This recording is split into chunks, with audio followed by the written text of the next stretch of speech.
What's your why? Yeah. So my why um, I have two whys, and I think each of them operate really powerfully inside of me. My first why is something that came from my mother, and it's to be a champion of the underdog. So for my entire life, I have always rooted for the underdog. In many cases, I have been, in some ways, an underdog, and I've always felt an incredible um, draw to the underdog, the voiceless, the folks that are on the wrong side of the tracks. And so for 20 years, I was a journalist, and I was always drawn to the poor communities, to the communities where people were struggling, and to understand their stories and to try to faithfully represent those stories, and try to bring greater awareness to what they were struggling with. Yeah. So that was my draw as a journalist, and the reason I came to realize. And then when I started my business and I was serving small businesses, I tended to drift towards the small business, the underserved business, the business that I could make the biggest impact in the fastest way on. And the reason I do this is because of my mother. My mother was an inner city school teacher in Philadelphia teaching art, an underdog subject for underdog students. And so my why has been to be a champion of the underdog.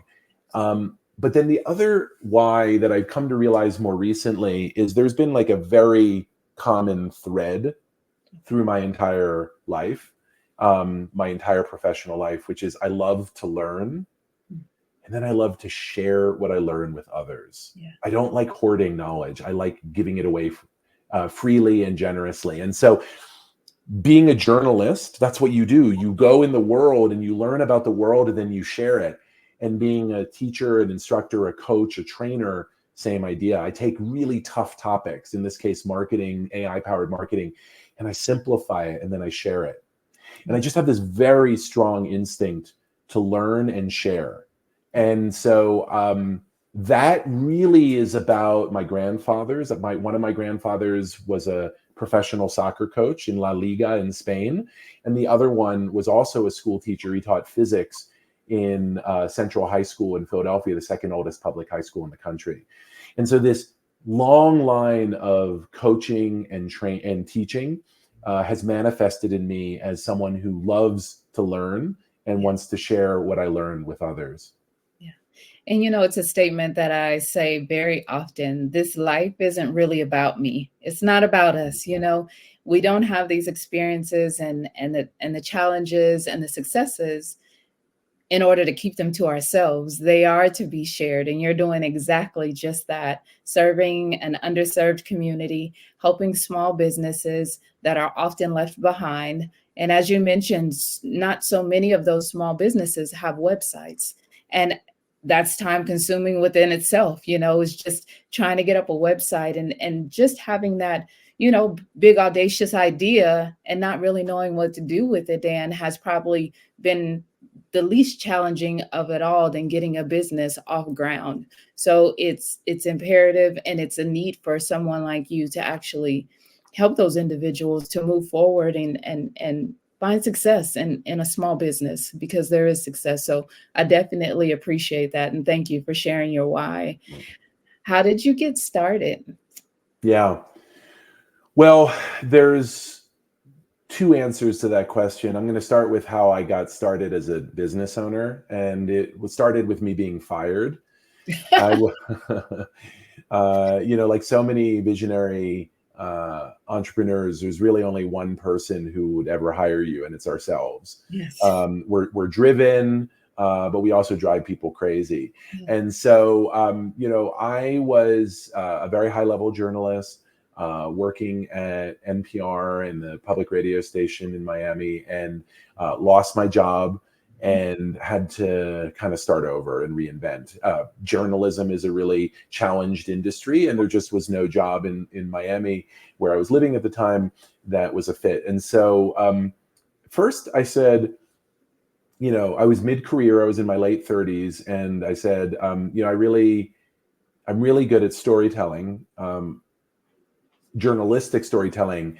I Yeah. want to start doing business storytelling. So I want to tell the stories of businesses. Yeah. And so I started asking people, hey, I want to tell the story of businesses. And they're like, yeah, that's called marketing.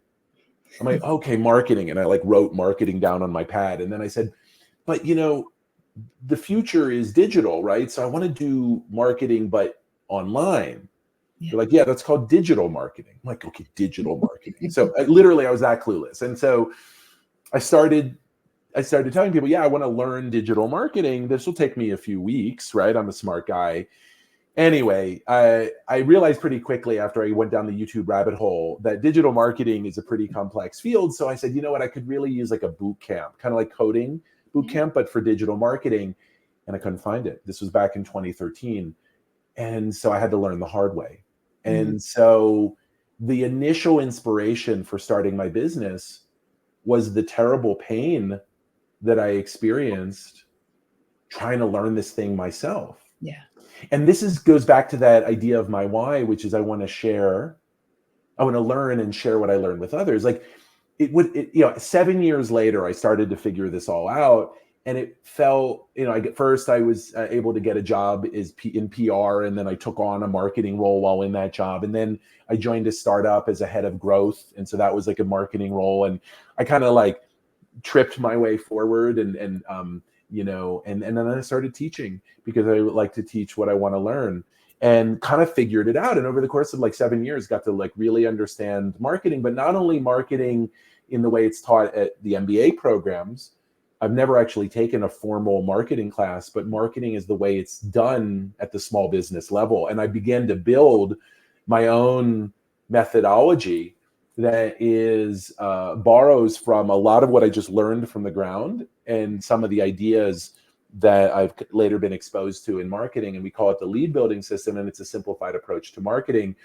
And I said, my God, if I had had this Yeah. when I started my career transition, it would have taken what took 7 years and compressed it into 7 weeks. Yeah.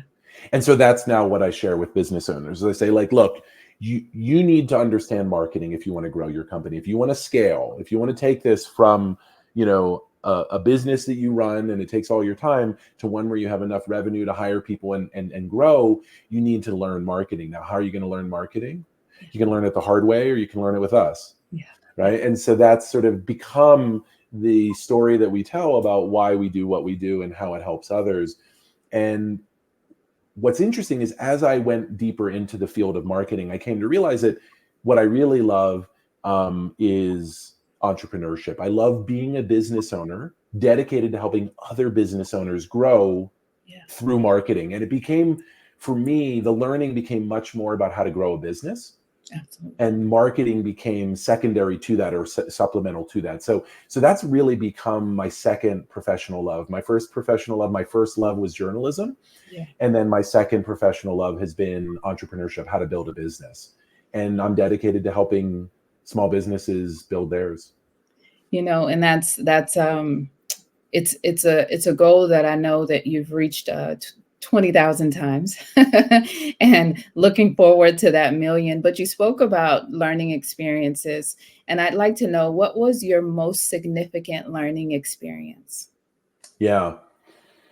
Well, the School of Hard Knocks. I'm a huge believer. One of the core values, the number one core value of BizHack is learn by doing. Yes. And there's no replacement for lived experience. Mm-hmm. There's another saying that I love, which is action creates information. Mm-hmm. So if you have an idea, act on it and learn, and be prepared to fail, or even fail gloriously, because in that failure is the learning. And, I went to Princeton, and a lot of what Princeton teaches is theoretical. Yeah. And I have dedicated myself to practical learning. In the courses that we teach, it's all practical, it's all application, because the research shows, and my experience confirms, that the learning is in the doing. Yeah. And so that's the learning experience. And I'm going to add a point to that, which is you have to give yourself grace if you're going to take this approach. because you're gonna make mistakes, and you have to accept that you're gonna make mistakes and give yourself grace. And this is honestly, this is the mindset component of learn by doing, is you need to test and learn. Yeah. And you need to fail gloriously, and you need to make those failures productive by learning from them. And you need to give yourself permission to fail, and you need to be patient with yourself and with others when they fail, because it's in the failing that we are learning. And the only true failure is a failure where you don't learn from it. Absolutely. And so that is like the corollary to that. It's not easy. It's easier to have someone just tell you the roadmap and to follow those steps. But the world has become so complex and nuanced that I don't really think that that's a viable path forward for most people. You just have to kind of take your knocks and learn along the way. Now, the one other caveat I'll say is I call it like productive failure and unproductive failure. Yeah. Random acts of marketing where you throw spaghetti against the wall and hope some of it'll stick is not constructive. Yeah. Having a strategic approach to your marketing and failing, as you will often in your campaigns, despite that strategic approach, that's constructive. Yeah. So same thing with growing a business. You want to have a strategy, you want to have a vision, you want to have a game plan, and then, you want to recognize that the plan is probably not going to work and you're going to have to adapt and evolve. But the key is learning enough to have a structured framework, having guidance and mentors and coaching to help you have productive failure, and then when you fail, to learn from it and build on it. Makes all the sense in the world. And he said it, learn by doing, and give yourself grace and have patience with yourself. And I believe as an entrepreneur or a new business owner, that those are really things we don't think about. We just start doing and maybe not even learning from that. As you stated, there's the productive and unproductive marketing. And I honestly can say for myself, I've done both. And the productive part was never do the unproductive again. So I definitely understand that. And there's usually a question that I ask that you beat me to. And those were tips. And those tips that you just gave for any entrepreneur, for all the audience that are listening, if you have to rewind that back, because those are the things that are going to keep the business and its longevity. Those are also going to be things that don't burn you out so soon, right? Which is usually focusing on perfection instead of production and trying to get it right before you actually do it. So definitely. And I have, it's a random question off the top of my head, because now I'm thinking about the next decade. What digital marketing principles do you think will stay essential in the next decade? Yeah. In the next decade, in the past 2,000, 5,000 years, and in the future, as long as we're still a species, which is business is human to human, marketing is human to human, intermediated by technology, but not replaced by it. And so with digital marketing, and then especially now with AI-powered marketing, business owners are completely losing sight of how human an endeavor business is. It's one of our most intimate human activities, is to trade value. And just never forget that. And so as you're thinking about how do I use AI to automate things, how do I use AI to do things faster, more cheaply, more efficiently, if you lose sight that there's a human being who is your customer, and that they value and treasure your personal story, your personal motivation, your why, your vision, things that no robot or AI chatbot could ever provide, then you're not going to succeed. And think about the businesses that you know and love best. And you know the owner, you know their story, you know why they're doing what they're doing, and you support them, even if it's more expensive or takes you a little out of your way. Most of us are small business owners. 99% of businesses are small businesses. And the core of that activity is this human to human interaction. Now, do you need to suffer? Do you need to work 100 hours a week? Do you need to do things inefficiently? No. That's where AI can help. That's where just good strategy can help. That's where a great team can help. But recognizing and remembering that your core activity is building and leading a team that takes care of other people, your customers, and provides them with something that they can't get anywhere else, that's where success lies. Not just financially, but just morally, ethically, and spiritually. And one of the things that I overhear in conferences, networking, the thought that AI is going to take away the relationship aspect of things and not having that human to human contact as much anymore. Have you been approached with that statement or have heard that as well?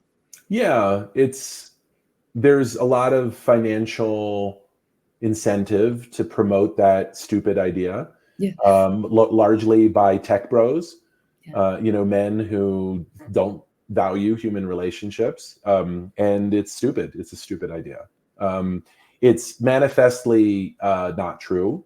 Like, why would anyone think that things that have been true for time immemorial across every culture? Yeah. Like, how do we connect as human beings? Through stories. And that's true across every culture in every time. And the stories that people care about are, why do you do what you do and why does it matter? Yeah. And so just focus there and then leverage AI to help you get noisy about it, to help you say that in more channels and in more ways, to be creative in ways that maybe you wouldn't have thought of. Use it as a partner in getting that out more widely. But if you're not telling that authentic story, Yeah. digitally mediated, whether it's social media, your website, email, you're not gonna stand out. You're gonna just be one more Me Too business. And by the way, like, if an AI bot can do it, then your competitor can build the same bot to do exactly the same thing, and the chances are they're going to be better at it than you are. And Yeah. so I definitely think that there's a strong financial motivation, starting with the largest tech companies in the history of the world, to de-emphasize the human component of business.